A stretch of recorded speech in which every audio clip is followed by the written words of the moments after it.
अस्सलाम वालेकुम dear students, उम्मीद है आप सब खैरियत से होंगे। हमारा आज का जो लेक्चर है ये बहुत ही इंपॉर्टेंट है सिविल जज एस्पिरेंट्स के लिए। जैसे कि आप सबको पता है कि सीट्स अनाउंस हो चुकी हैं और हमारे पास 2 to 3 मंथ्स हैं प्रिपरेशन के लिए। अब क्वेश्चन रेज ये होता है कि स्क्रीनिंग टेस्ट प्रिपरेशन कहाँ से करें, किन नोट्स से करें, या फिर पास पेपर्स को गो थ्रू करना नेसेसरी है नहीं है, और प्रिपरेशन करने के लिए हम गाइडेंस कहाँ से लें। कल के लेक्चर के अंदर मैंने आपको गाइड भी कर दिया था, मैंने आपको जो है सब्जेक्ट्स भी बता दिए थे। आज के इस लेक्चर के अंदर हम जो है एक पास पेपर कवर करेंगे। पास पेपर का पर्पस क्या होता है, पहले तो ये चीज़ समझ लें। पास पेपर को कवर करने का हरगिज़ ये मतलब नहीं होता कि वहीं से ही सवाल आएंगे। चाहे LLB के स्टूडेंट रह चुके हों आप, चाहे आप जो है किसी भी कॉम्पिटिटिव एग्ज़ाम में अपेयर होने जा रहे हो, चाहे आप सिविल जज के एग्ज़ाम के अंदर अपेयर होने जा रहे हो, चाहे आप CSS लेवल के कोई भी एग्ज़ाम को अटेम्प्ट करने जा रहे हो, कि चाहे CSS PMSC क्यों ना हो, पास पेपर को एवेल्यूएट क्यों किया जाता है? जस्ट टू चेक कि पास पेपर में किस नेचर के क्वेश्चंस आए हैं और कहाँ से क्वेश्चंस जनरेट हुए हैं। आया डायरेक्ट से आए हैं या नहीं आए, आया कॉन्सेप्चुअल बेस्ड क्वेश्चंस हैं या फिर कॉपी पेस्ट क्वेश्चंस हैं, इलस्ट्रेशन से सवाल आ सकते हैं नहीं आ सकते, सारा कुछ पास पेपर से हमें आइडिया हो जाता है। लास्टली 2017 से पहले जितनी भी टेस्ट हुई हैं वो सारी NTS ने ली है इस बार। उसके बाद फिर जो है 2022 में जो टेस्ट हुई तो वो किसने ली? IBS अक्खर ने ली। इस बार भी हो सकता है, मोस्ट प्रोबेबली चांसेस हैं कि IBS अक्खर ही आपका टेस्ट कंडक्ट करे। तो खैर, पास पेपर्स को हम गो थ्रू करेंगे, लेकिन आपने पास पेपर्स पर ही रिलाय नहीं करना। आपने जस्ट पास पेपर से ये आइडिया लेना है कि क्वेश्चंस कैसे हो सकते हैं, क्वेश्चंस कहाँ से आ सकते हैं। जैसे कि अक्सर मैं बात कहता हूँ कि देखें, अगर आप सिर्फ और सिर्फ पास पेपर्स को ही गो थ्रू करके जाके सीट में जाके बैठ जाएं टेस्ट के लिए, तो हर किसी ये ना समझे कि आप उस टेस्ट को क्रैक कर देंगे। अच्छा, लास्टली एक स्टूडेंट ने सवाल पूछा कि सर 2022 में वो स्टूडेंट अपियर हुआ और 2022 में जब वो स्टूडेंट अपियर हुआ तो उसके सामने जो ये कॉम्प्रिहेंसिव राइटिंग के क्वेश्चंस आए तो उसने कहा मैंने इसको ऐसे ही छोड़ दिया। भाई, आपने इसको ऐसे ही क्यों छोड़ा? उसने कहा कि सर मुझे पता ही नहीं था कि इसमें करना क्या है। इसका रीज़न क्या था? इसका रीज़न ये था कि उसने पास पेपर्स को गो थ्रू नहीं किया, उसने इंग्लिश के पोर्शन को टच नहीं किया और जीके को भी टच नहीं किया होगा। लास्ट लेक्चर के अंदर भी मैं कवर करवा चुका हूँ कि जीके, जनरल नॉलेज, साथ ही साथ करंट अफेयर्स और इंग्लिश का पोर्शन बहुत ज़रूरी है। अगर आप वाकई में 100 में से 50 मार्क्स ऑब्टेन करना चाहते हो तो आपने इन पोर्शंस को निगलेक्ट हरगिज़ नहीं करना। आपने इन पोर्शंस को लाजमी गो थ्रू करना है, जितना हो सके इनको टाइम देना है। जितना टाइम आप लॉ को दे रहे हैं उतना ही टाइम आपने इनको भी देना है। देखिए, आप लॉ पढ़ के आ चुके हैं, 3 ईयर्स LLB प्रोग्राम पढ़ कर आ चुके हैं। अगर वाकई में पढ़ कर आप आए हैं, लॉ गेट पास कर आए हैं, हाई कोर्ट की इनरोलमेंट है आपकी, 2 ईयर्स आपने प्रैक्टिस किया, डेट मीन्स के लॉ आपको आता होगा। लेकिन अब आपने कोशिश करनी है, अब आपने मेहनत किस पर करनी है? वर्किंग करनी है जनरल नॉलेज पर, करंट अफेयर्स पर और साथ ही साथ इंग्लिश पर। ये इंग्लिश वो इंग्लिश नहीं है जो हम फर्स्ट ईयर इंटर मैट्रिक में पढ़ के आ चुके हैं। ये इंग्लिश थोड़ी सी टफ होती है, ठीक है? तो कोशिश करें, इस पर फोकस करें, इनके ऊपर जो है वर्किंग करें। खैर, अच्छा हाँ, आपका क्वेश्चन था वो भी मैं अभी जो है उसको डिस्कस कर लेता हूँ। स्टूडेंट ने सवाल किया कि सर 2022 के एक पास पेपर के अंदर, जो क्रिमिनल लॉ का पास पेपर है, उसमें एक सिनेरियो बेस्ड क्वेश्चन आता है। सिनेरियो बेस्ड क्वेश्चन को हमने सॉल्व किस तरीके से करना है और उस क्वेश्चन का आंसर क्या है। पहली चीज़ याद रखें, सिनेरियो बेस्ड क्वेश्चन कौन सॉल्व कर सकता है? जिसने प्रैक्टिस की होगी। सिनेरियो बेस्ड क्वेश्चंस इस बार भी आ सकते हैं रिटर्न के अंदर और इंटरव्यू के अंदर तो आते ही आते हैं। अब सिनेरियो बेस्ड क्वेश्चंस में वो आपको एक प्रीपोजिशन दे देते हैं कि जिस प्रीपोजिशन को आपने सॉल्व करना होता है। Factual ground, question of fact, question of law को आप किस तरीके से रिजॉल्व करेंगे, question of fact, question of law को तब आप रिजॉल्व कर सकेंगे जब आपके सामने उस नेचर का कोई मसला आ चुका हो। ये वो क्वेश्चन मैं आपके साथ डिस्कस करने जा रहा हूँ। 2022 में मैं एबल नहीं था कि मैं इस क्वेश्चन को आंसर कर सकता, लेकिन आज मैं इस क्वेश्चन को आंसर जस्ट इस वजह से कर सकता हूँ क्योंकि मैं उस बेल के थ्रू गो थ्रू कर चुका हूँ, उस बेल को गो थ्रू कर चुका हूँ और जो है बेल्स करवा चुका हूँ। 2022 के अंदर रिटन एग्जामिनेशन के अंदर सवाल ये आता है कि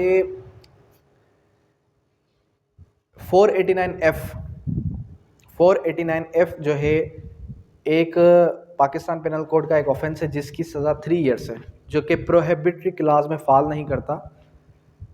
ठीक है, अब आप एज बीइंग अ मजिस्ट्रेट आपके पास वो ऑफेंस आता है और आपके पास उसकी बेल आती है, क्या आप उसको बेल ग्रांट करेंगे या नहीं करेंगे? अगर करेंगे तो रीजंस बताएं, अगर नहीं करेंगे तो भी रीजंस बताएं। जाहिर सी बात है, जब कोई भी magistrate additional district and session bell grant करता है तो उसमें रीजंस लिखता है, उसमें बोथ एडवोकेट्स के जो आर्गूमेंट्स है वो भी कोट करता है। अब इसके क्या रीज़न है? इसमें बेल रिफ्यूज़ल के चांस ही नहीं है। अब मेरे पास एक साइटेशन है 2018 की, 2019 की और 2024 की। ठीक है, पीएलटी की साइटेशंस हैं, इंशाल्लाह इन फ्यूचर में आपके साथ शेयर भी कर दूंगा। उन साइटेशंस के अंदर क्लियरली लिखा है कि those offences which does not fall within the ambit of prohibitory clause, those offences which does not fall within the ambit of prohibitory clause, in those offences the bail shall be granted as matter of right. फिर उसके अंदर 489F भी आ गया, उसके अंदर other offences भी आ गए, यानी कि वो ऑफेंसेस जिसकी सज़ा 10 साल से कम है, 10 साल से ज़्यादा फिर वो प्रोहिबिटरी क्लासेस में आ जाएंगे। 10 साल से कम है तो उसमें bail as a matter of right grant होनी चाहिए, उसमें आर्गूमेंट्स करने की भी ज़रूरत नहीं है डिटेल में। अच्छा, अब होता कुछ इस तरीके से कि अगर ह्यूज अमाउंट है, आपने रीजंस बताने हैं, तो आपने रीजंस में ये लिखना है कि I would see the amount because it is also the financial matter, so I would see the amount and I would see the evidence. फिर आप आ जाएं किस पे? इस साइटेशन पर, जो साइटेशन मैंने अभी आपके सामने रखी, कि इस साइटेशन के बेसिस पर आप उसको बेल ग्रांट कर देंगे, लेकिन श्योरिटी अमाउंट आपने ह्यूज रखनी है। बिलफर्ज 5 लाख रुपए का चेक है तो आप श्योरिटी अमाउंट 1 लाख का रख सकते हैं। बिलफर्ज 10 लाख रुपए का चेक है तो आप 2 लाख रुपये श्योरिटी अमाउंट रख सकते हैं। 20 लाख का चेक है आप 4 लाख रख सकते हैं, 3 लाख रख सकते हैं, इट डिपेंड्स अपॉन यू। तो आपने उस पर रीज़न सारे के सारे कोट करते हैं। ठीक है, तो ये आंसर था जो इंशाल्लाह अगर हम लिखेंगे तो इसके डेढ़ से 2 पेजेस भर सकते हैं। खैर, अभी हम आते हैं किसकी तरफ? अभी हम आते हैं पास पेपर की तरफ। तो हमारे पास जो पास पेपर है वो आ जाता है 2012 का। 2012 से ऑनवर्ड जितने पास पेपर्स अवेलेबल हैं, 2 से 3 पास पेपर्स हैं, वो डिस्कस करेंगे।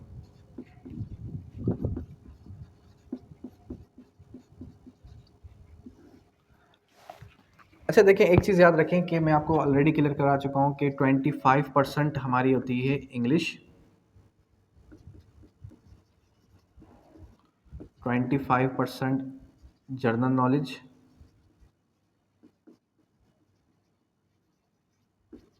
और 50% आपका आ जाएगा लॉ। अक्सर स्टूडेंट क्या करते हैं, 51 से ऑनवर्ड क्या होगा? लॉ के क्वेश्चंस होंगे, ये याद रखना। शुरू में इंग्लिश आएगा या जनरल नॉलेज आएगा, फिर उसके बाद जो है आपका इंग्लिश आ जाएगा। अगर शुरू में इंग्लिश है तो फिर जीके आ जाएगा।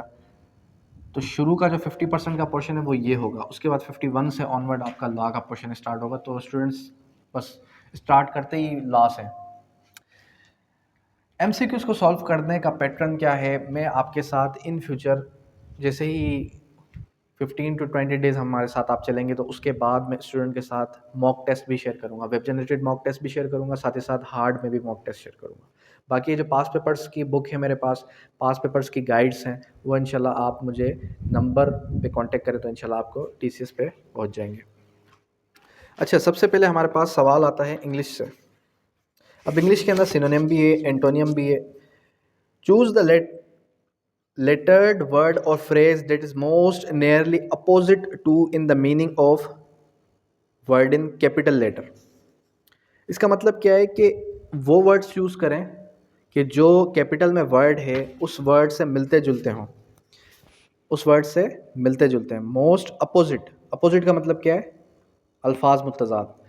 अच्छा, अगर ये यहाँ पे होता है कि सिमिलर तो फिर एक जैसे, यहाँ पे है अपोजिट यानी कि अपोज कर रहा है। अब यहाँ पर वर्ड है कंक्लूसिव, क्या है?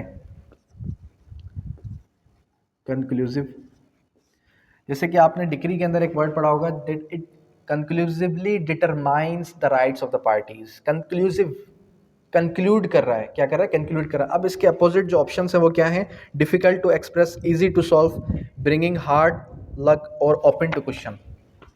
ओपन टू क्वेश्चन, ये इसका करेक्ट आंसर है।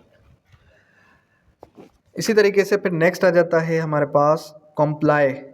कॉम्प्लाई के फिर ऑप्शंस आ जाते हैं, स्ट्राइव, सिंप्लीफाई, यूनाइट, रिबेल। तो इसका करेक्ट आंसर क्या है, रिबेल। अब यहाँ पर फिर कुछ और आ जाएंगे हमारे पास, ये एंटोनियम्स थे, फिर आ जाएंगे सिनोनियम्स। अब कैसे हम रिजॉल्व करें सिनोनिम्स एंटोनिम्स, तो बहुत सारे हैं, हज़ारों की तादाद में हैं। किस तरीके से मेमोराइज कर सकते हैं, किस तरीके से याद कर सकते हैं। देखिए, सिनोनिम्स और एंटोनियम्स को आपने इस तरीके से मेमोराइज कर लेना है, डेली 50 रख लें, डेली 100 रख लें, रट्टा लगा सकते हैं आप, उसके वर्ड की मीनिंग की तरफ जा सकते हैं, यानी कि आपको वर्ड्स की मीनिंग का पता हो तो भी आप सिनोनिम्स एंटोनिम्स को सॉल्व कर सकते हैं।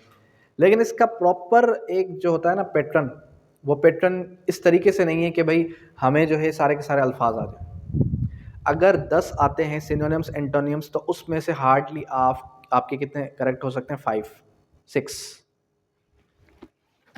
उसके बाद फिर आ जाता है नेक्स्ट क्वेश्चन हमारे पास, find the missing number of the series dash.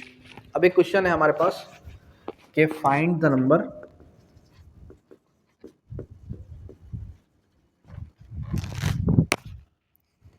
Missing in the series. अब वो सीरीज कौन सी है, 15, 45, 15 फिर 45, फिर उसके बाद फिर ऑप्शन, फिर 0, 405। अब यहाँ पर किस तरीके से पता चल सकता है, ये मैथमेटिकल क्वेश्चन है। अक्सर स्टूडेंट्स कह रहे थे कि सर मैथमेटिक्स का कोई भी क्वेश्चन नहीं आ सकता है जो कि आपके आईक्यू लेवल के साथ कनेक्टेड हो। 15 3 द 45। अब ऐसा क्या नंबर हो सकता है कि जिसको हम 3 से मल्टीप्लाई करें तो 405 बने। तो इसका आंसर क्या हो जाता है, इसका आंसर हो जाता है 135। ये इसका करेक्ट आंसर है। इसके अंदर ऑप्शंस और भी 90 है, 75 है, 51 है।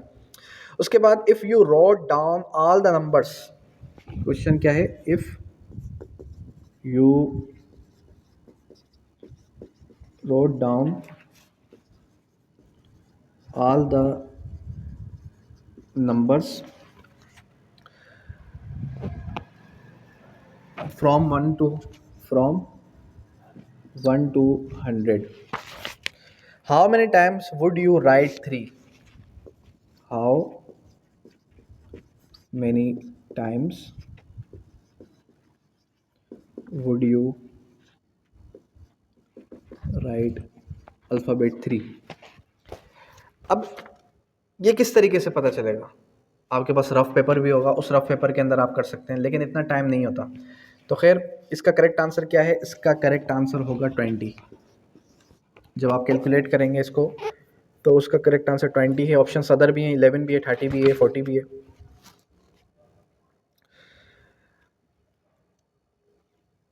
अच्छा, उसके बाद curse is the blessing as deny is to dash. Curse is the blessing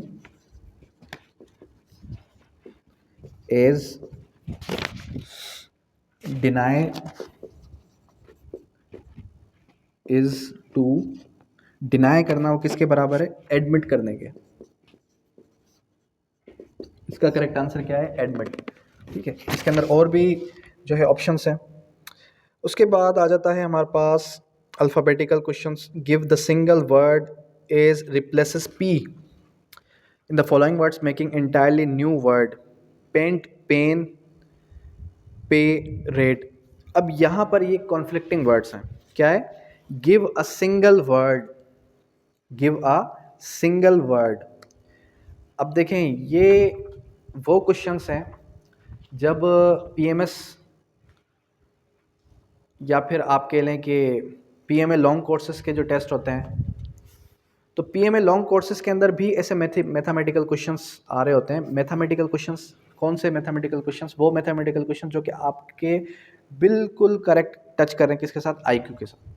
ये IQ लेवल बेस्ड क्वेश्चंस है, और ये अगर आप इसको 2 से 3 बार पढ़ें तो आप इजीली आंसर कर जाएंगे। हर बार क्वेश्चंस चेंज होंगे, ये बात याद रखिएगा। अभी अगर जो मैं क्वेश्चंस करा रहा हूँ, जस्ट बता रहा हूँ कि इस नेचर के क्वेश्चंस आ सकते हैं, ये नहीं बता रहा कि यही सवालात आएंगे। अगर आएंगे तो आप यूँ समझें कि अगर पिछले 5 सालों के हम पास पेपर्स को कैलकुलेट करते हैं, 5 साल के पास पेपर्स को हम क्या करते हैं, कंबाइन करके सॉल्व करते हैं, तो उसमें से हार्डली 4 to 5 क्वेश्चंस आ जाएंगे, इससे ज़्यादा नहीं आएंगे। अब यहाँ पर give a single word which replaces P। अब मैं आपको ये सॉल्व करके दिखाता हूँ। देखें यहाँ पर क्या कह रहा है कि give a single word which replaces P। ये P वर्ड है हमारे पास, ठीक है। जिस ऐसा सिंगल वर्ड बताएं जो P के साथ हम अगर रिप्लेस करें, इन the following words making entirely new word. In the following word making entirely new word. अब आते हैं उन वर्ड्स के ऊपर, कौन कौन से वर्ड्स हैं? पेंट, पेन, पेंट, पेन, पे, और उसके बाद फिर आ जाएगा पेड। ये 4 वर्ड्स हैं, ठीक है। अब ऑप्शंस के अंदर क्या है? ऑप्शंस के अंदर A भी है, W भी है, R भी है, D भी है। अगर A को टच करें सब के साथ, क्या कोई वर्ड बन रहा है? नहीं बन रहा है। W को टच करें सबके साथ, क्या कोई वर्ड बन रहे हैं? नहीं बन रहे। R को अगर हम टच करते हैं सबके साथ तो वर्ड्स बन सकते हैं। R से रेंट आ गया, रेन आ गया, रे आ गया, रेड आ गया, ठीक है। तो ये आपसे सवाल पूछना चाह रहा था। अच्छा, ऐसा भी सवाल है, ऐसे भी क्वेश्चंस आ जाते हैं कि जो आपको समझ ही नहीं आ रहा है। एक चीज़ याद रखें कि जब आपको सवाल समझ में आ गया तो उसका 50% आंसर आपको पता होगा या आपको पता चल जाएगा। जब तक आपको सवाल समझ में नहीं आएगा तब तक आपको उसका जवाब देना ही नहीं आएगा। अब कहने का मकसद क्या है मेरे कहने का मकसद ये है कि जब तक आप सवाल को अच्छे तरीके से पढ़ेंगे नहीं, उसको समझेंगे नहीं, उसको आप आंसर किस तरीके से करेंगे। अक्सर स्टूडेंट्स ये गलती कर जाते हैं कि ऐसे क्वेश्चंस जो उनको अगर समझ में आ जाए तो वो उनको इजीली क्या कर लें, इजीली उनको आंसर कर जाएं, लेकिन वो करते क्या हैं, वो जो है स्पीड से ABCD करके आ जाते हैं कि भाई हमें ला आता है अच्छे से, इंटायर जो हमारे पास इंग्लिश है, जनरल नॉलेज है, उसमें से हमें जो समझ में आ रहा है वो करते हैं, जो समझ में नहीं आ रहा है उनको हम जो है अपने हिसाब से तुक्के लगा देते हैं। ये बहुत गलत है। एक एक सवाल को समझें। आपके पास टाइम कितना होगा? आपके पास टाइम होगा 1.5 घंटा। 1.5 घंटा मतलब कितने मिनट हो गए? 90 मिनट्स हो गए। 90 मिनट्स 1.5 घंटे चलें, 2 घंटे लगा दें, 2 घंटे 120 मिनट हो गए। 100 क्वेश्चन है आपके पास। अब जो इसमें सबसे ज़्यादा लेंदी पोर्शन होता है ना, वो कॉम्प्रिहेंशन वाला होता है, इंग्लिश का पोर्शन, या फिर जो है हमारे पास लॉ के अंदर जो हमारे पास प्रीपोजिशंस आ जाती हैं या फिर इलस्ट्रेशंस आ जाती हैं। अच्छा, उसके बाद फिर क्या आ जाता है? उसके बाद फिर हमारे पास नेक्स्ट वर्ड आ जाता है जी, if 5th of the month falls 2 days after Monday। If 5th of the month, महीने का 5वां दिन, fall 2 days after Monday, 2 दिन बाद आता है मंडे के, what day of the week will fail on 19th of that month। अब ये कैलकुलेट करेंगे आप। जब कैलकुलेट करेंगे तो इसका आंसर आपको मिल जाएगा। इसका आंसर क्या है? वेडनेसडे। फिर उसके बाद आ जाएगा reaching a party day before yesterday. Day before yesterday यानी परसों जो गुजर गया। A man found himself 2 days left. एक शख्स खुद को पाता है 2 दिन पहले। If day after tomorrow is Thursday, परसों का दिन, जो परसों का दिन है वो क्या है, थर्सडे है। Then on what day was the party scheduled to be held, किस दिन पार्टी को शेड्यूल किया गया था। इसको कैलकुलेट करेंगे तो ऑटोमेटिकली क्या आ जाएगा, फ्राइडे आ जाएगा। फ्राइडे कैसे आएगा कि थर्सडे से 2 दिन पहले आ जाए, फिर उससे 2 दिन पहले आ जाए। तो इस तरीके से क्या, इस तरीके से आप इसको कैलकुलेट कर सकते हैं। लेकिन इसमें ज़्यादा टाइम वेस्ट नहीं करना, लेकिन ये टाइम कंज्यूमिंग होते हैं ये क्वेश्चंस। ऐसे क्वेश्चंस जो कि टाइम कंज्यूमिंग है, उन पर आप क्या करें, उनको आप साइड कर दें। जो इजी आपको लग रहे हैं उस पोर्शन को आप जल्दी से कवर कर जाएंगे। उसके बाद national flag of Pakistan was designed bye, अब आ जाएगा जनरल नॉलेज का पोर्शन। ये मैं इंग्लिश का पोर्शन कुछ मैंने छोड़ इस वजह से दिया है क्योंकि इसके अंदर हमारे पास जो है ना क्वेश्चन कंप्लीट नहीं है। इंग्लिश के पोर्शन के अंदर नियर अबाउट कोई 10 से 12 सवाल आते हैं आपके कंप्रीहेंशन राइटिंग से। अच्छा, अब जनरल नॉलेज के पोर्शन के अंदर अगर हम आए तो जनरल नॉलेज के पोर्शन के अंदर सबसे पहला सवाल, नेशनल फ्लैग को किसने डिज़ाइन किया था, अमीरुद्दीन कादवाई ने। किसने डिज़ाइन किया था, अमीरुद्दीन कादवाई ने। उसके बाद mention इंडोनेशियाज old name, mention Indonesia old name. इसका आंसर क्या है, इसका आंसर है Dutch east Indies, Dutch east Indies. फिर उसके बाद नेक्स्ट क्वेश्चन क्या आ जाता है, football is the national game. Football कौन से मुल्क का नेशनल गेम है, आप सबको पता होगा, Brazil. Football is the national game of Brazil.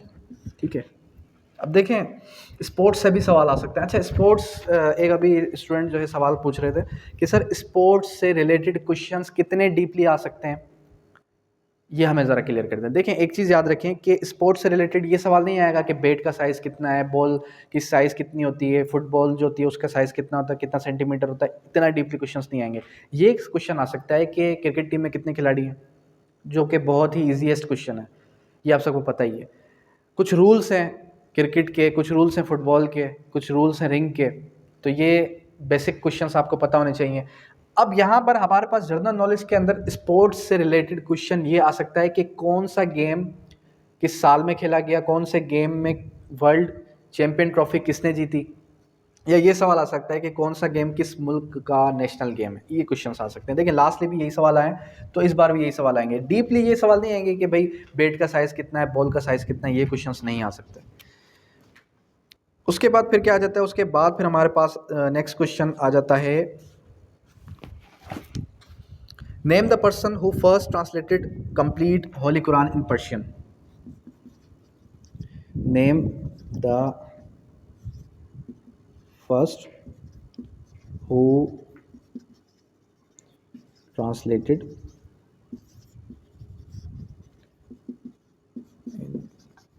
Persian language. Persian language के अंदर किसने जो है कुरान को कन्वर्ट किया था, हज़रत Shah Waliullah.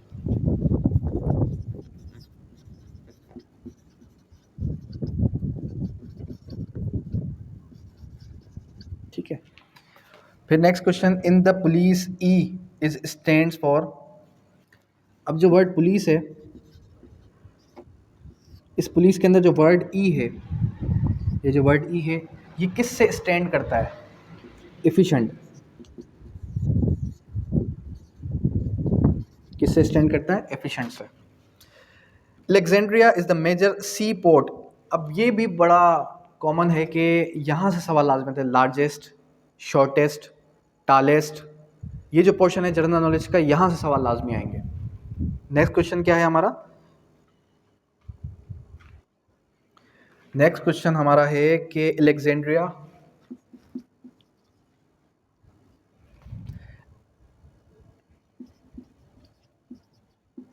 Alexandria is the major sea port of dash. इसका आंसर क्या है, इजिप्ट। ठीक है, which planet has the largest number of moons. अब ये कहाँ से आ गया? सोलर सिस्टम से। तो सोलर सिस्टम से भी क्वेश्चंस आएंगे। क्या क्वेश्चन है? विच प्लैनेट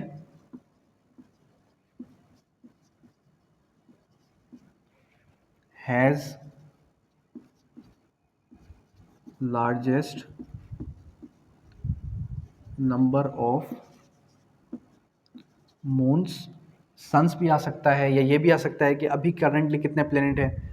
सबसे बड़ा प्लेनेट जुपिटर है। अभी करंटली हमारे पास 8 प्लेनेट्स हैं। एक जो था वो डिस्ट्रॉय हो गया था, कौन से साल में डिस्ट्रॉय हुआ था? जो डिस्ट्रॉय हो चुका है उसका नाम क्या था? ये भी सवाल आ सकते हैं, ठीक है। तो सबसे ज़्यादा नंबर ऑफ मून्स किस में है? जुपिटर। एंड ये जुपिटर जो है सबसे लार्जेस्ट प्लेनेट है। The sun's heat and light energy. The sun heat and light energy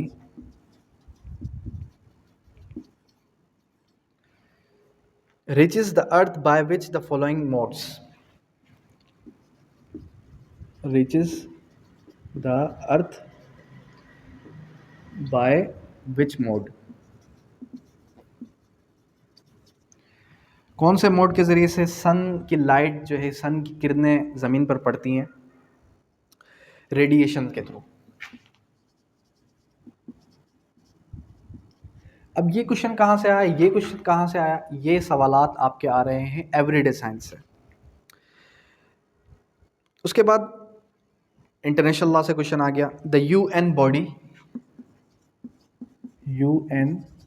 body associated with the culture is associated with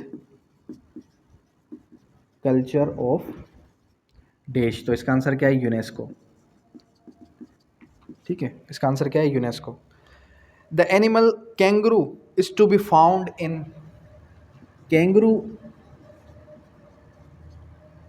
जो एनिमल है ये कहाँ पाया जाता है? ऑस्ट्रेलिया के अंदर।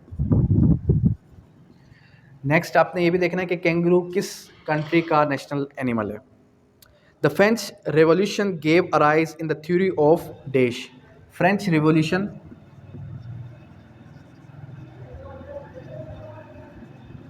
किस थ्योरी को अराइज किया? डेमोक्रेसी को। Gave rise to which theory? इसका आंसर क्या है? डेमोक्रेसी, जमहूरियत। फिर उसके बाद नेक्स्ट क्वेश्चन आ जाता है हमारे पास। The person which is the following blood group is called a universal donor. Universal donor ऐसा कौन सा ब्लड ग्रुप है कि जो हर शख्स को ब्लड दे सकता है? O positive. ओ पॉजिटिव, ठीक है। ये हो गए हमारे जनरल नॉलेज और इंग्लिश के कुछ क्वेश्चंस। इसके बाद हम आते हैं अभी लॉ की तरफ कि लॉ से रिलेटेड कौन कौन से क्वेश्चन आते हैं जिसके लिए आप बड़े एक्साइटेड हैं। अब अगर हम लॉ के पोर्शन की तरफ आते हैं तो लॉ के पोर्शन के अंदर सबसे पहला जो सवाल है वो कहाँ से अराइज हो रहा है? सीआरपीसी से। सीआरपीसी का सवाल है 173 से, सेक्शन 173 सीआरपीसी चालान से रिलेटेड है। A challan of accused under section 173 shall be forwarded to the magistrate, shall be forwarded to magistrate through। अब ये जो क्वेश्चन है ना, ये आपको 173 की बैरक वर्डिंग के अंदर हरगिज नहीं मिलेगा कि जो चालान है अक्यूज का 173 सेक्शन के अंदर, ये किसके थ्रू जो है फॉरवर्ड किया जाता है? मजिस्ट्रेट के पास। जाहिर सी बात है the head of the prosecutor of the district के थ्रू। इसके अंदर ऑप्शंस आ जाते हैं the complainant, the police officer. अब यहाँ पर अक्सर स्टूडेंट्स पुलिस ऑफिसर लिख सकते हैं, क्यों? क्योंकि वो समझते हैं कि हो सकता है 173 का जो चालान है वो तो पुलिस लेकर आती है। लेकिन इसका करेक्ट आंसर क्या है? The head of the prosecutor of the district. उसके बाद the contract act pledge. Next सवाल कहाँ से आ गया? कॉन्ट्रैक्ट से। कॉन्ट्रैक्ट एक्ट के अंदर क्या कह रहा है? ये हमारा को कह रहा है the contract act pledge is defined as in contract act pledge is defined is, option से it is a agreement contract for delivery of the property, या सी है bailment of the goods as to security for payment of डेप्ट और performance of the promise. पहले समझते हैं pledge है क्या। क्या है प्लेज? प्लेज के अंदर दो पार्टीज हैं, पानर एंड पानी। क्या है प्लेज के अंदर? दो पार्टीज हैं, पानर एंड पानी। एक है मॉर्गेज, एक है प्लेज। मॉर्गेज भी गिरवी है, प्लेज भी गिरवी है, लेकिन प्लेज को हम रहन कहते हैं।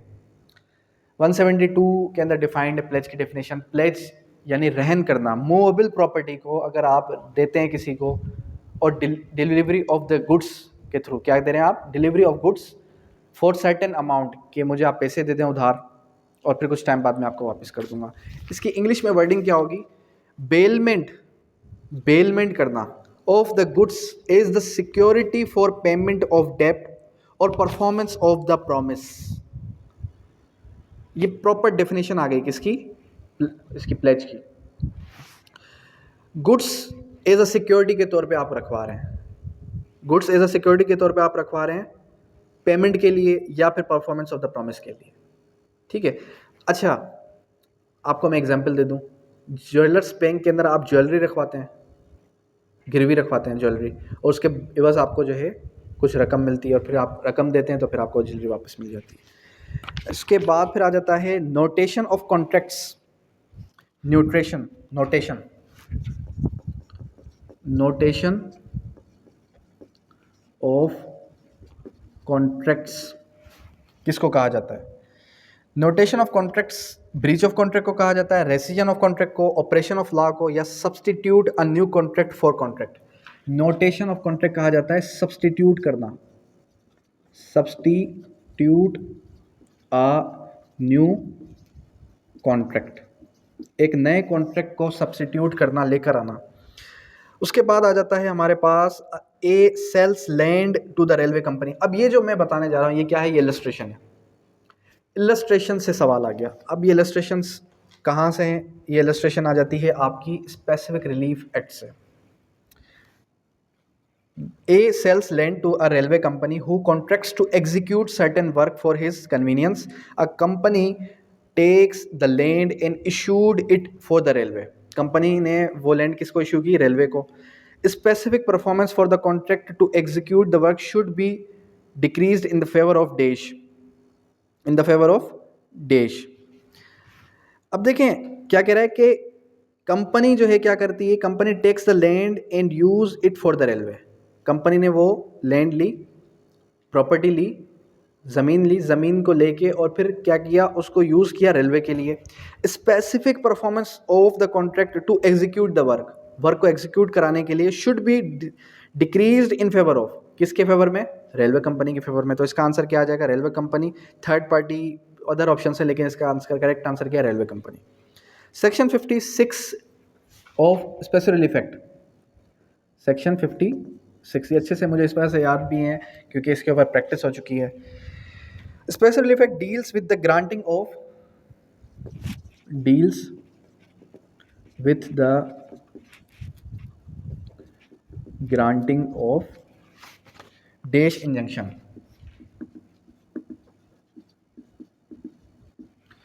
ठीक है। Non granting injunction. अच्छा, सेक्शन 56 क्या बात करता है कि कहाँ कहाँ पर इंजंक्शन ग्रांट नहीं होना चाहिए? नॉन ग्रांटिंग ऑफ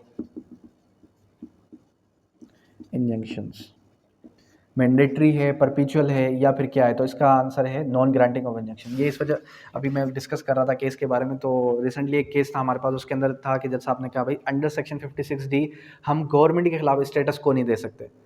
लेकिन फिर मैं अथॉरिटी ले गया 2024 CLC की, तो उसके अंदर क्लियर लिखा था कि गवर्नमेंट फंक्शनरीज अगर क्या करें, अपनी ड्यूटी को सही तरीके से परफॉर्म ना करें तो वो फिर गवर्नमेंट फंक्शनरीज के अंदर फाल ही नहीं करती। ठीक है। तो फिर हमने स्टेटस को ले लिया गवर्नमेंट के खिलाफ। उसके बाद फिर क्या आ जाता है? उसके बाद आ जाता है B accepts as proposal by letter sent by post, the communication of acceptance is complete against A. अब कह रहा है कि बी ने एक्सेप्ट किया लेटर ए का, बी ने एक्सेप्ट किया ए का लेटर, जो कि प्रपोजल थ्रू पोस्ट भेजा गया था। कम्युनिकेशन कब एक्सेप्ट हुई?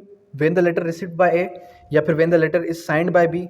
इसका करेक्ट आंसर है when the letter is posted, when the letter is posted. जब लेटर उसने पोस्ट कर दिया तो कम्युनिकेशन हो गई, एक्सेप्ट हो गई। उसके बाद promise which forms the consideration part of consideration each and other. ये तो जाहिर सी बात है, अगर आपने सेक्शन 2 पढ़ा होगा तो उसके अंदर एक डेफिनेशन है रेसिप्रोकल प्रॉमिस की, ये वही डेफिनेशन है। कंप्लीट डेफिनेशन दे दी और फिर ऑप्शन दे दिए कि ये कौन सी डेफिनेशन है। फिर नेक्स्ट क्वेश्चन आ जाता है हमारे पास, unless otherwise agreed the expenses of the incidental or putting the goods into the deliverable state shall be borne by dash। अब ये सवाल कहाँ से आया? ये सवाल आया सेल्स ऑफ गुड्स एक्ट से। सेल्स ऑफ गुड्स एक्ट से क्या सवाल आया है? Unless otherwise agreed the expense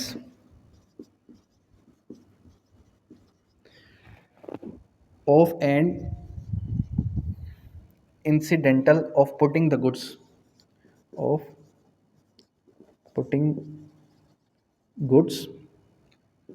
into deliverable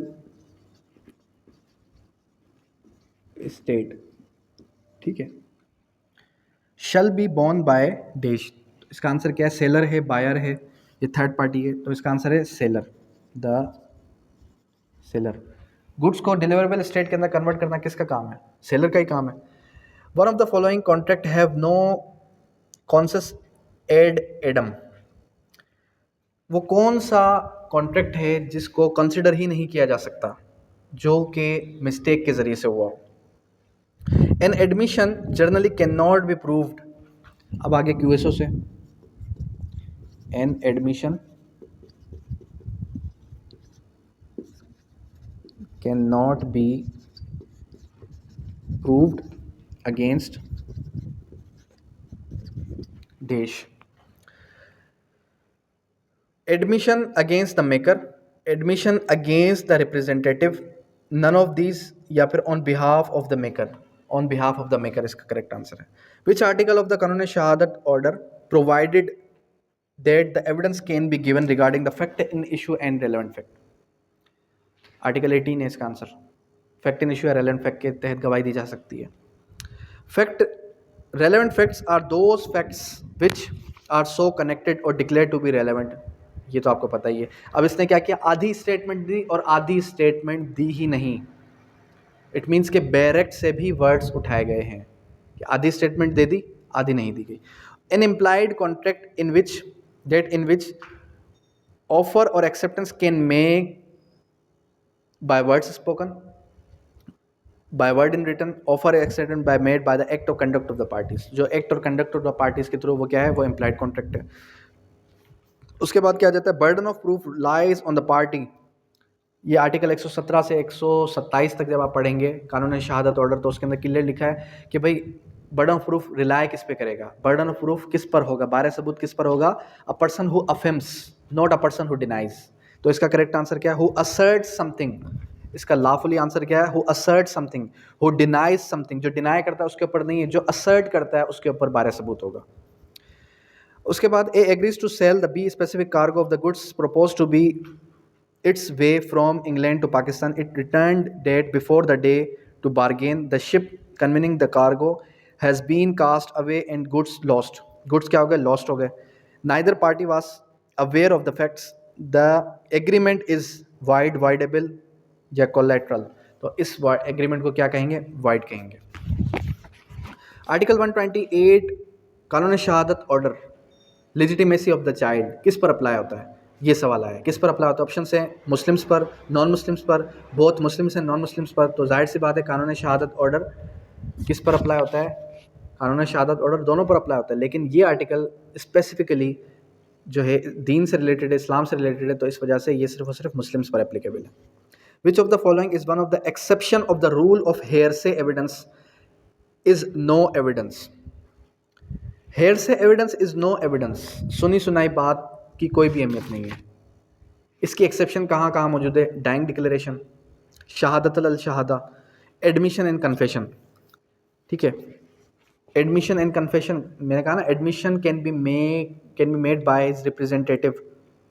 ठीक है, उसके बाद क्या जाता है? Article 69 of the Qanun Shahadat order deals with evidence as to application of language which can apply on several persons. तो ये आर्टिकल 69 उसके साथ रिलेट करता है।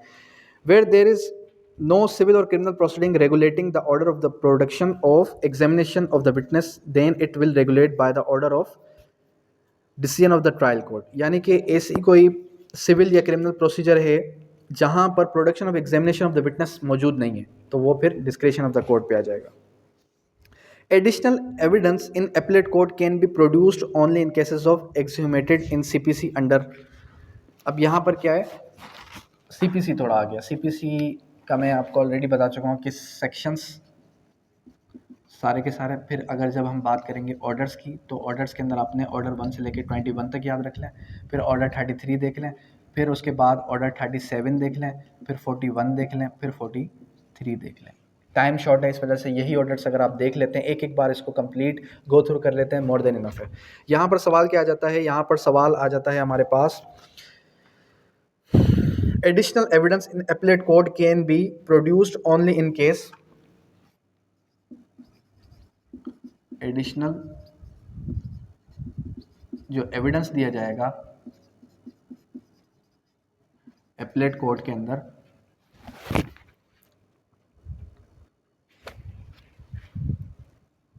तो एपलेट कोर्ट के अंदर जो एविडेंस दिया जाएगा वो दिया जाएगा किस रूल के तहत? ऑर्डर 41 रूल 27 के तहत। ऑर्डर 41 रूल 27 CPC, ठीक है, इसके तहत दिया जाएगा। उसके बाद क्या आ जाता है? Under dash a person who has been tried by the court of competent jurisdiction and convicted and acquitted, या तो कन्विक्ट हो जाए या एक्यूट हो जाए, can not be tried against the same for the same offence. तो इसका answer तो आप सबको पता ही है, 403 CRPC। इसके साथ साथ कौन सा है? 26 journal classes act, section 11 CPC भी आ गया, फिर सेक्शन आर्टिकल 56 QSO भी आ गया।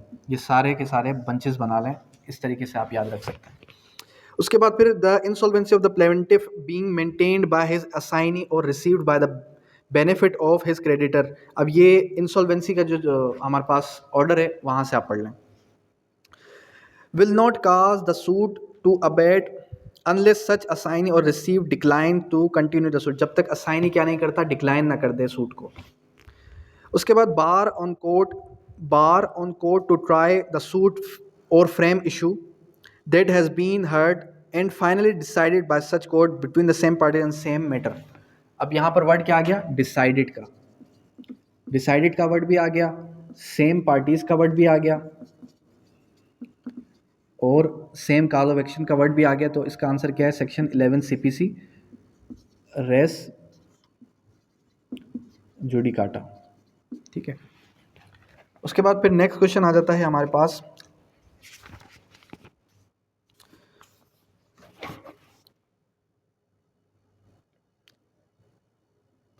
नेक्स्ट क्वेश्चन है A in the character of agent of B. अब ये अगर एजेंट की बात कर रहा है तो फिर इट मीन्स कि ये कॉन्ट्रैक्ट ऑफ एजेंसी की बात कर रहा है। A in the character of agent of B enters into the agreement with C, यानी कि मैं आपका एजेंट हूँ और is being the agent of A, मैं सी के साथ एक कॉन्ट्रैक्ट करता हूँ। By C's house A is in reality acting not the agent of B. A acting कर रहा है, उसका कोई एजेंट वेजेंट नहीं है बी, ठीक है, but in his own account, बल्कि वो खुद से कर रहा है। Can a enforce specific performance on this contract. जब देखें वो किसी के बिहाफ पे कॉन्ट्रैक्ट कर रहा है और वो खुद से ही कर रहा है, इट मीन्स कि उसने उसको असाइन ही नहीं किया, तो फिर उसके खिलाफ वो स्पेसिफिक परफॉर्मेंस का केस नहीं कर सकता। ये कहाँ लिखा है? जब आप स्पेसिफिक रिलीफ एक्ट पढ़ेंगे वहाँ पर इस चीज़ की बात कर रहा है। अब देखें, कॉन्ट्रैक्ट एक्ट और स्पेसिफिक रिलीफ एक्ट दोनों के दोनों कनेक्टेड हैं।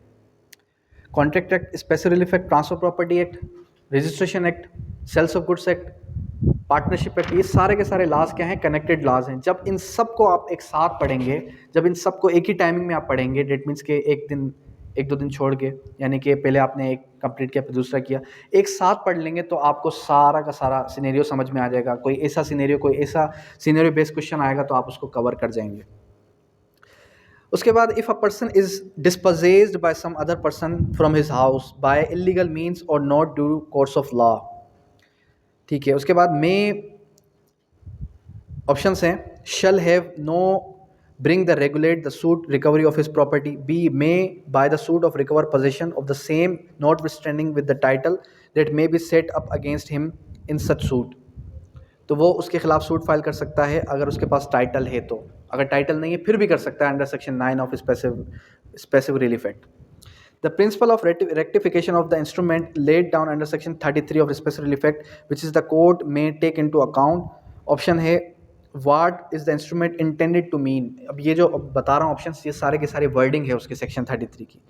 what were intended to be at legal consequences, what is language instrument intended to mean, यानी कि उस इंस्ट्रूमेंट की पे जो वर्ड्स लिखे हैं उसकी मीनिंग क्या है, उस इंस्ट्रूमेंट पे जो वर्ड लिखे हैं उसकी इंटेंशन क्या थी, और फिर उसके लीगल कॉन्सिक्वेंसेस क्या थे। द प्रिंसिपल ऑफ रेस गिस्चाय in is incorporated,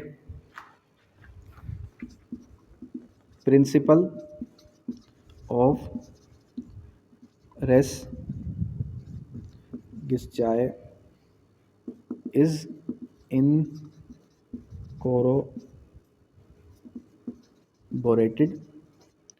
under article 19 of QSO। फिर उसके बाद आ जाता है हमारे पास inherent power of the civil code is defined in under section 151, inherent power of civil codes. फिर next, if the defendant does not appear and plaintiff appears and it is proved that summons were duly served upon him, the court may pass ex parte decree। Court क्या पास कर सकती है, x party decree. फिर उसके बाद defendant के पास क्या right आ जाता है, 12(2) फाइल कर सकता है, वो 12(2) की एप्लीकेशन दे सकता है वो। उसके बाद where the court in its opinion that the suit was instituted with intent to avoid the payment of the public dues by the plaintiff on his behalf, the court may while dismissing such suit make an order for payment of interest public dues rate of dash above the preventing of the rate 1 2 3 above the prevailing bank। कौन सा prevailing bank के through कर सकता है वो, 1 2 3 किसी भी एक के भी कर सकता है, 2 भी कर सकता है, 3 भी कर सकता है, यानी कि एक बैंक को आप डिपॉजिट कर दें, 2 को कर दें, 3 को कर दें। Specific performance of the contract against public company which is amalgamated into other company can,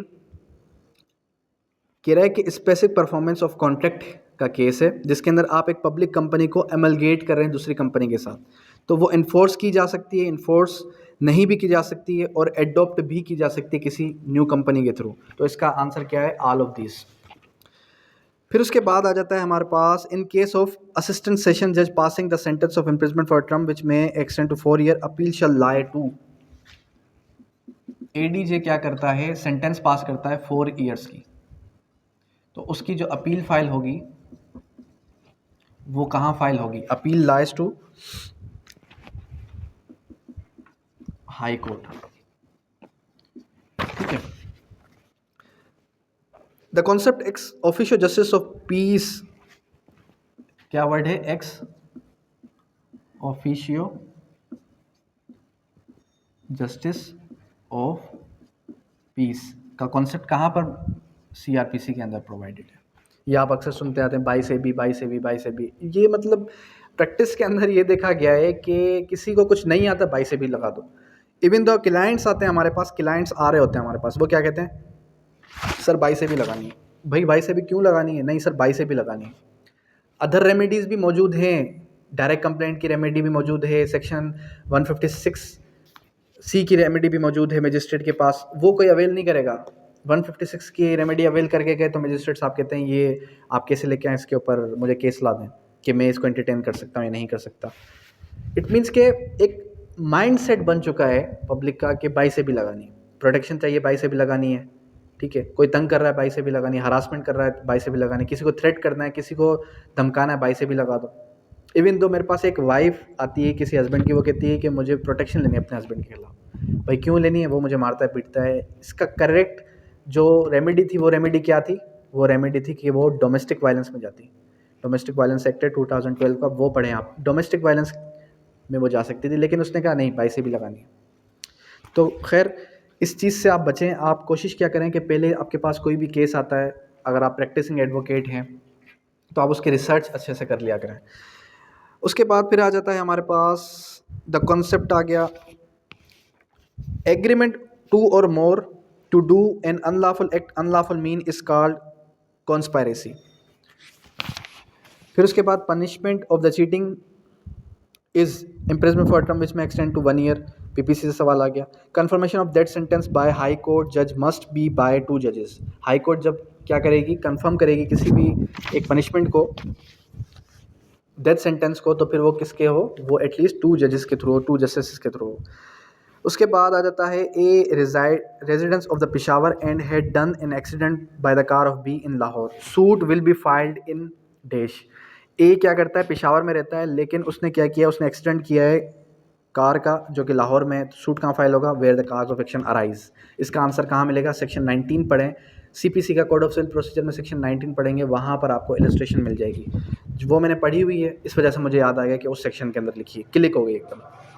अच्छा, ऐसा हो रहा होता है कि अभी अगर मैं आपसे सवालात करूं तो आपको A to Z सारे के सारे क्वेश्चंस को आंसर आप कर जाएंगे, लेकिन जब आप वहां जाएंगे टेस्ट देने के लिए, अपेयर होंगे अपने टेस्ट के अंदर, तो वहां पर आप हो सकता है कुछ चीज़ें मिस हो जाएं आपके माइंड से। और ऐसा भी होता है कि नेचुरली आपको आंसर्स आ रहे होते हैं, आपका माइंड कहता है कि नहीं इसका आंसर B है, लेकिन एक ऑटोमेटिकली आपको जो है हेल्प आउट हो रही होती है कि आप कहते हैं कि नहीं, अंदर से आवाज़ आती है कि नहीं इसका आंसर C है। तो खैर उसके बाद विच article of the Qanun Shahadat order is defined identification period, article 22। फिर उसके बाद if any document agreement instrument is executed fraudulently under what section specific effect it may be cancelled through the court of law. यानी कि अगर कोई ऐसा document है, कोई ऐसा इंस्ट्रूमेंट है कि जो क्या है, जो एग्रीमेंट है, इंस्ट्रूमेंट है, जो एग्जीक्यूट हुआ है फ्रॉडुलेंटली, तो उसको under section 39 specific relief act हम क्या करेंगे, कैंसिलेशन ऑफ इंस्ट्रूमेंट में जाएंगे। कैंसिलेशन ऑफ इंस्ट्रूमेंट का हम सूट फाइल करेंगे। पावर ऑफ अटॉर्नी बन गई, ठीक है, रजिस्टर्ड सेल डीड बन गई, बंदे को पता ही नहीं उसकी प्रॉपर्टी आगे बिक चुकी है, तो फिर वो 39 के थ्रू वो कैंसिल करवाएगा। That which effects ground of civil action only if causes special damages. वो कौन से स्पेशल सिविल केसेस हैं, सिविल एक्शंस हैं जिसके अंदर काजेज स्पेशल डैमेजेस हों, तो उसके अंदर आपका इंजेक्शन भी आ गया, ट्रेडमार्क भी आ गया, न्यूसेंस भी आ गया, ठीक है। Except and otherwise expressly provided under CRPC, no court of session shall take cognizance of any offence as to the court of original jurisdiction unless case has been sent to it under section dash, under section 199। Cognizance जब भी लेता है magistrate लेता है या court of session लेती है, transfer होता है एक केस, ठीक है, मजिस्ट्रेट के पास से 192 में ट्रांसफ़र होता है, या मजिस्ट्रेट खुद ट्रांसफ़र करे या ADJ या फिर डिस्ट्रिक्ट एंड सेशन जज एक मजिस्ट्रेट से दूसरे मजिस्ट्रेट के पास ट्रांसफ़र करे, वो 192 में ट्रांसफ़र होता है। तो कॉग्निजेंस किस सेक्शन के थ्रू ली जाती है, 190 के तहत ली जाती है। ये बहुत ही ईजीएस्ट लग रहे होंगे आपको, बिकॉज मैं अभी 2012 पे खड़ा हूँ। 2022 का टेस्ट बहुत ही टफेस्ट टेस्ट था, नोटरी पब्लिक से भी सवाल आए थे, पार्टनरशिप एक्ट से भी सवाल आए थे, और ऐसे ऐसे एक्ट से क्वेश्चंस आए थे, FI एक्ट हो गया, नेब ऑर्डिनेंस हो गया, जो आपने कभी पढ़े ही नहीं होंगे LLB के अंदर, वहाँ से सवाल आए थे। अच्छा, PPC का अक्सर स्टूडेंट पूछ रहे थे कि सर PPC को हम किस तरीके से कवर करें, तो एक चीज़ याद रखें, पाकिस्तान पेनल कोड के अंदर जितने भी सेक्शन 511 सेक्शन है, 511 में से 511 ही पढ़ने की कोशिश करें। लास्टली क्या हुआ था, ट्रेडमार्क का जो चैप्टर है वहाँ से क्वेश्चन आए थे, 1 या 2 सवाल आए थे, लेकिन वहाँ से आए थे जो आप पढ़ते ही नहीं है। ये चीज़ याद रखें कि जो आप नहीं पढ़ते कि इंपॉर्टेंट नहीं है, छोड़ देते हैं, वहीं से सवाल एग्जामिनर आपको दे सकता है। तो अब यहाँ तक कोई भी क्वेश्चन हो, कोई भी क्यूरी हो, तो आप कर सकते हैं। फास्ट ट्रैक पे इस वजह से चलाऊँ क्योंकि टाइम शॉर्ट है हमारे पास, हमने आगे फर्दर और भी पास्ट पेपर्स को कवर करना है। यहाँ तक कोई क्यूरी हो तो आप कर सकते हैं। Thank you, that's all.